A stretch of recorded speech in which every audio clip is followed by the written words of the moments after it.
आज कांदा जाळीच्या कामाला प्रत्यक्षात सुरुवात झालेली बरं का आपल्या. तर मग सकाळी आहे ना पहिला स्प्रे करून घेतला, कारण एवढ्यात आहे ना असं दुकाट वातावरण आहे ना, त्यामुळे ना कांदे पिवळे पडत आहे किंवा बुडक्या पिवळ्या पडू राहिला, पीळ पडू राहिला. त्यामुळे एखादा स्प्रे करून घ्यावा. तर मग काय स्प्रे वगैरे मारला. तर मग तिकडे शेडचं पण 2-3 दिवसापासून काम बंद होतं बरं का. मग आपल्या कॉब्याला सुरुवात करायची शेडच्या. तर मग कारागीर आले होते, त्यांना म्हटलं अगोदर तुम्ही लेवल वगैरे करून घ्या, कारण आहे ना आपण जर कोबा धुतला ना पाणी डायरेक्ट बाहेर गेलं पाहिजे म्हटलं. अशी लेवल काढा म्हणलं कोब्याची ना. तर मग त्यांनी अगोदर मोरून बिरून टाकून मस्तपैकी लेवल करून घेतली. आता आपलं कुक्कुटपालनाबरोबर आहे ना कांदा चाळीचं पण काम चालू आहे. आपली कांदा चाळ 80x26 म्हणजे 80 फूट लांब आणि 26 फूट रुंद. त्यापैकी आपल्याला स्ट्रक्चर बनवायचं काम चालू झालेलं आहे. आणि आपलं स्ट्रक्चर आहे 4x80चं आहे बरं का दोन्ही बाजूनं. तर मग ते बनवताना आपण आहे ना म्हटलं थोडी हवा खेळती राहावं, त्यासाठी मध्ये पण अंतर ठेवलेलं आहे 18 फुटाचं. त्यांना म्हटलं कांदे ना एकदम सेफ राहिले पाहिजे म्हटलं आपले. तर मग तिकडं पण आपलं काम चालू आहे बरं का. आपले वेल्डिंगचे आणि सेंटरिंगचे कारागीर एकदम जबरदस्त आहे. काम असेल तर त्यांना सांगा बरं का.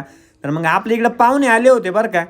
त्यांना आहे ना आपलं स्ट्रक्चर दाखवायचं होतं, म्हणजे शेड आणि कांदा चाळ दाखवायची होती. म्हणजे चला मळ्यामध्ये जाऊ म्हटलं आपण नाही का.